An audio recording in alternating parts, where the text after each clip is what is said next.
Ms Legalista, aka Attorney Sheila here. We're going to be talking about an 81-year-old man who fell for a love scam. You guys, this is actually really heartbreaking to read. Yeah.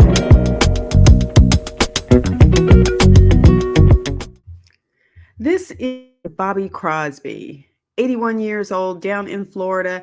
This news just came out not too ago, just a few days ago, actually. And this is just really sad. Apparently, this was a really big nationwide scheme. And he fell victim to it. But there are some text messages in here that we are going to get to so that you can see how this woman on the end took advantage of this man. I know a lot of people say, well, hey, he let himself be taken advantage of.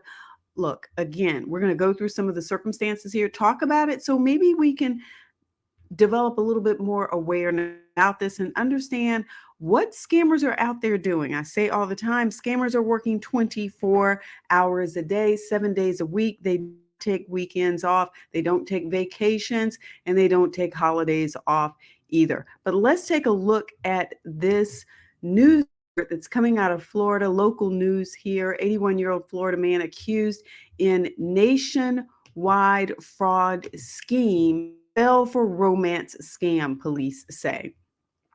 Bobby Crosby faces charge of scheming to defraud. I went to the court's website and pulled this up. This is actually the jail picture here. I went to the court's website and pulled this up. He has been appointed a public defender. It says these scams date back to 2021. The police department stated it received reports from other law enforcement agencies over the past couple of years involving victims of scams in Massachusetts, California, and Michigan. The scams involved victims sending money or gift through the mail or payment sites such as Venmo after scammers persuaded victims by pretending to be a family member or falsely telling victims they owed money. Now, so this is the first part of the scam. And the scammers, the victims, Mr. Crosby, is just one piece of it.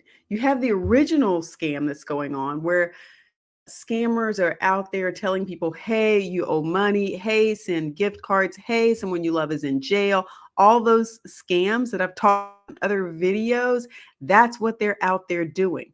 Once that money comes in, usually they'll have other people involved too with handling and processing that, receiving some of the stolen money, putting it into bank accounts, and then forwarding it to them. So Mr. Crosby was just a one person in this whole nationwide scheme. So it's really unfortunate here. But let's go back to this article and break this down further.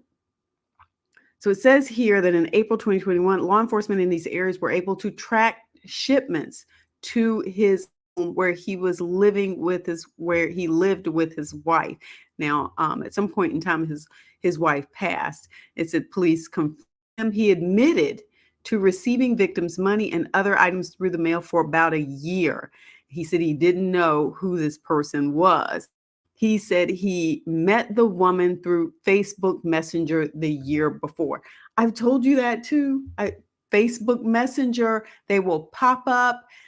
Sometimes they sound legitimate. Sometimes they actually sound like businesses. Let me stop for a second because in this case, this part of this was Facebook Messenger. But there are many times when it is a business that is contacting you, telling you, hey, we can help your business. And here's what, we'll need for you to do. It's the same sort of thing. But in this case, it was a woman contacted him through Facebook Messenger. I've told you before, that's one of the things. If you don't know these people, it's time for you to start having a smaller circle and closing in that circle a little bit tighter. Check these people out who are just DMing you. Just because someone DMs you doesn't mean that you have to respond. Don't like what they're saying. Guess what you can do? You can block them or you can delete them or you can do all of those things if you want to. He had met her through Facebook. Detectives explained that Crosby deposited most of received into his local bank account. He typically withdrew the money to forward to Bitcoin accounts. Okay, so now we're moving it to a place where it can no longer be followed or traced. This is what they're trying to do now. It says, according to police, Crosby asked police several times for the address of one of the victims so he could return their money. This is a person, again, who sounds like he got caught up. If you have not seen the video that I did on the woman who was put in this very same situation, where after they get caught, they really feel really bad. They feel really remorseful. And it's not, doesn't come across, I could be wrong, I could be wrong. It doesn't come across as, oh, I got caught, now I'm going to act remorseful. No, it does come across as, I fell for it. And in this case, we're going to talk about the situation that he was in. But he said, yeah, he wanted to return the money. Police were unable to provide him with the information due to the investigation. Of course not. He was, at that time, he was not arrested. They returned to his home the next month, and he told them he'd received tens of thousands of dollars in cash, checks, money order, gift card, electronics, furniture, and toys over the past year. And that he was allowed to keep a modest fee. They gave him a modest fee for breaking the law. Yes, he could have been charged with a whole lot more. And this is one thing that I said, even with, I want to call her Helen. I can't name now. I think it was Helen. I don't know. Glenda. It was Glenda. Her name was Glenda. This was the thing about Glenda's case too. They could have charged her with so much more. And they actually charged Glenda with 2 counts of identity theft. That was what she was charged with. Here's another thing to think about. It could be that, part of it is the scammers are saying, yes, I'll go for these older people. Usually their partner or spouse may have already passed. They might not be in a relationship. Family may live further away. And so therefore, I'm to ingratiate myself into their lives, build up trust, and make them dependent on me in an emotional and financial way. The other thing about that too is they may know deep down too that, well, if the older person gets caught, usually they're not as up to speed on a lot of technology. And so, maybe they won't get found out back here, the person running the scam. And then the other thing is they may be taking into account that, hey, I think the court may, go a little lighter on them since they're older. So we'll pick them too. I don't know. A lot of reasons out there, but I think they are picking and choosing based on the fact that people are still wanting to have a connection with people, and they're looking for love. They're looking for relationships. They're looking for someone to have a connection with. And people who are in relationships and don't have family around, someone to help look after them, may be even more susceptible to this. So it's very important that when these articles come out, when these things happen, that we have more conversations about this so that people can be aware of what's going on, how we're being approached about getting involved in crime and becoming money mules and that sort of thing. So it says here, according to Cosby, he usually saw a person on social media prior to being sent money during the time which he was told how to send those shipments. He explained that he had been told he was helping process government funds, but then the person later closed her social media accounts. He said he had planned to keep the money for himself if the female didn't contact him again, but once he learned about the fact that it was a fraud investigation, he wanted to return the money to its rightful owner. So a police report from April 2022, nearly a year later, shows that Crosby had likely been scammed himself by online Bitcoin investors who pushed him to send them roughly $285,000 over the course of the prior 2 years. Oh my, so now it looks like he had money taken from him. You guys, this is just bad all over. And so it's sort of like, let's scam him. And now that we've put him in a position where he needs financial assistance, we can get him to help us work scams on other people. And then we'll pay him a little modest fee, keep him on the hook. Oh, this is awful. This is actually awful. Police began at his home October 2022, learning that his wife had died and that he was now forced to put his house up for sale, due in part to financial troubles. He told police he had no nearby family and had to take care of himself. What did I just say? It gets really difficult when you get to the point where you have people around, people close in your life. And I can imagine at this point in time, his family, maybe feeling a certain kind of way, like, I wonder what else done to have helped him with this. Maybe they didn't know. So again, more conversations about this so that we can keep this from happening to people. This is why this is so newsworthy and so important to share.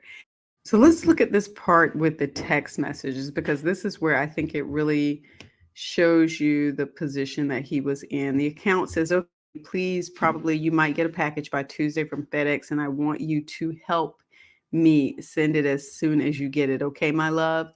And notice the words of affection that are being used there. Honey, my love, I want you to help me. This sort of dependency. I need your help. And he says, how much? The account says 5,500. And he says, can you get some through and share with me? I am desperate. At this point, he is really sharing this part here. The desperation, the hopefulness that this person is going to be able to give some of this money to him. And the person says, it is not mine, honey, but I'm on something very soon for both of us. I mean, look at the pieces there. Again, the continuation of using tenderness like honey and working on something. Two pieces here, very soon, because that keeps him on the hook again, because that way he's like, oh, okay, well, maybe it'll be next week. Okay, well, maybe it'll be the week after that. And so let me keep staying, because she has says very soon. And then she says, for both of us. And so we're in this together. I'm with you, honey. This is how this scam goes. You have to think about the language that's being used here to keep people in this scam, to keep people feeling like this person is there for them. Yeah. And then, so he talks about how much money he has. This is just, again, just very heartbreaking to take a look at. And then down at the bottom here, it says that investigators said Crosby had transferred more than $634,000 between June 16, 2020 and December 17, 2022. He now faces a charge of an organized scheme to defraud and is held on a $50,000 bond. So this is just very, very heartbreaking to read. Again, very to break this down. And I think those text messages are very helpful to see exactly what these scammers are saying to keep people hooked and to keep them feeling like, okay, here's what I'm being told. And so now, we get more of the language to understand what these scams actually look like. He was in a desperate position too, financially, and then his wife died. So he, was really in a position where someone could take advantage of him. So I hope that brings you up to speed a little bit more. We hate to see this going on, but I'm sharing more about some of the ways that people are being scammed so that we can be a little bit more enlightened about it, and also have a little bit more understanding about what some other people are going through. So if that gives you a little bit more education on this. Oh, and I forgot to tell you, you can always go to reportfraud.ftc.gov, which is Federal Trade Commission's website for reporting fraud. You can always go there to report fraud. But go ahead and give the video a thumbs up, and don't forget to subscribe. Peace.